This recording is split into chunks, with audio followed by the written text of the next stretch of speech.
मुंबई में महालक्ष्मी के famous studio में एक रात राज कपूर अपनी फिल्म का एक गाना रिकॉर्ड कर रहे थे।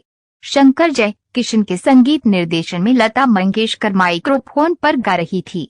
रिकॉर्डिंग सुबह 4:30 बजे खत्म हुई। राज कपूर ने बढ़िया अदरक वाली चाय बनाने का ऑर्डर दिया। लता जी स्टूडियो से निकलकर बाहर लॉन में एक पेड़ के चबूतरे पर बैठ गईं। सुबह की ठंडी बयार बह रही थी। रिकॉर्डिंग रूम का दरवाजा खोलकर राज कपूर अपने संगीतकारों के साथ बैठे थे और चाय का इंतजार कर रहे थे। तभी राज कपूर को मीरा के भजन सुनाई दिए। लता जी चबूतरे पर बैठी भैरवी राग में मीरा को गा रही थीं। राज कपूर को दूर से आती लता जी की आवाज ऐसी लगी मानो दूर किसी मंदिर में घंटी बज रही हो। उनके कदम अनायास ही लता जी की तरफ बढ़ गए।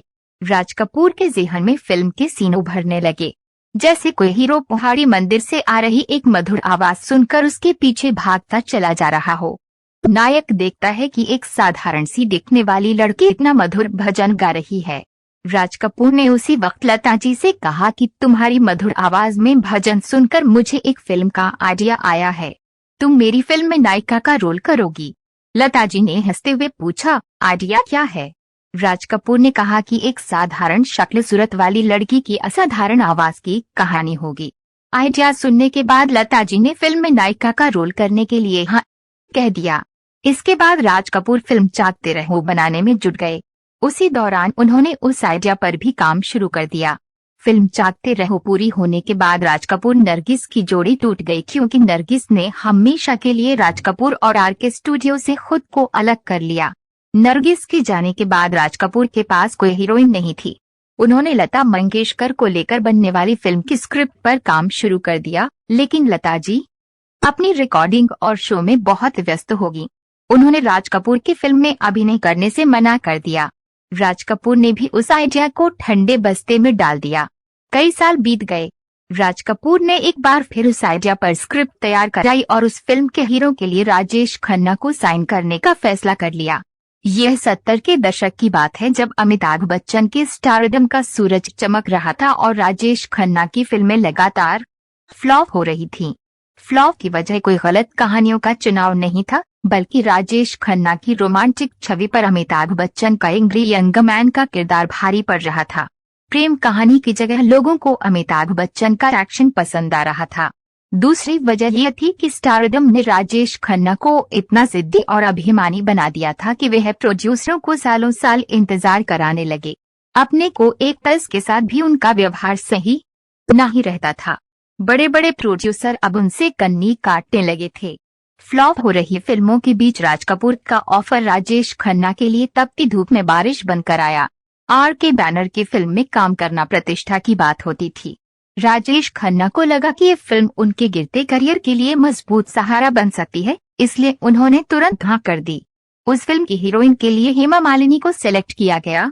जब राज कपूर ने अपने परिवार को ब्रेकफास्ट टेबल पर यह खबर सुनाई कि उनकी अगली फिल्म राजेश खन्ना कर रहे हैं, तो ऋषि और रणधीर कपूर ने तुरंत ही ऐतराज जता दिया।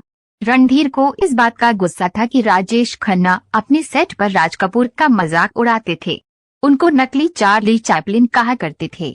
ऋषि कपूर की नाराजगी ये थी कि फिल्म बॉबी के हिट होते ही काका उनकी हीरोइन डिम्पल को ले उड़े और फिल्म इंडस्ट्री से दूर कर दिया।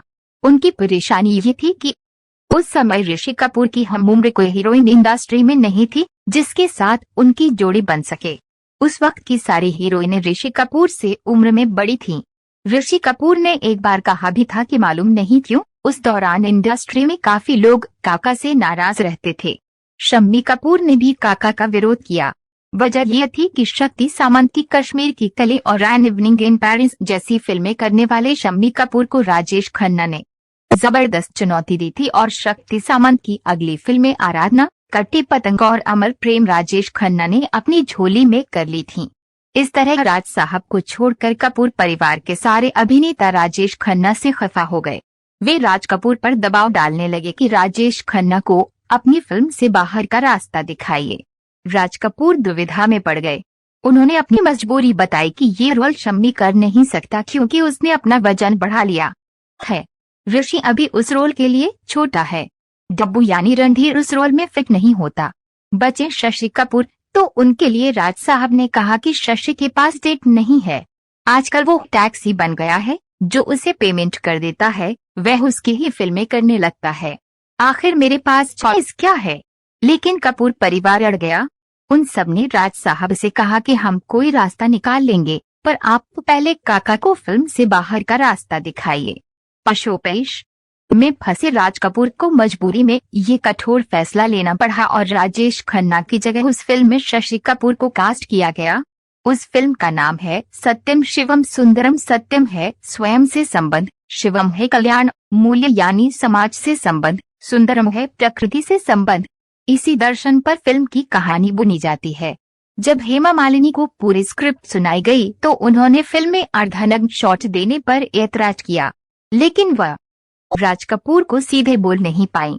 आरके स्टूडियो से बार बार कॉल जाने के बाद भी हेमा जब बिजी होने का बहाना करती रही तो राज कपूर समझ गए कि हेमा ये रोल नहीं करना चाहती।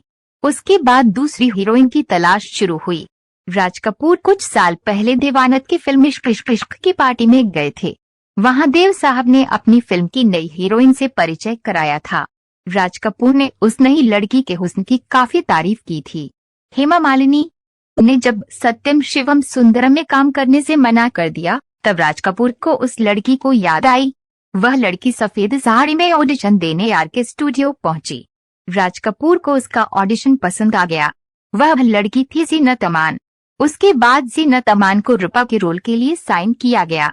अपने जमाने की ये बोल्ड फिल्म सत्यम शिवम सुंदरम 22 मार्च 1978 को रिलीज हुई और जबरदस्त ढंग से कामयाब हुई। आज भी हर पर्व त्योहार पर गांवों से लेकर शहरों तक इसका गीत जसोमती मैया से बोले नंदलाला खूब बजता है।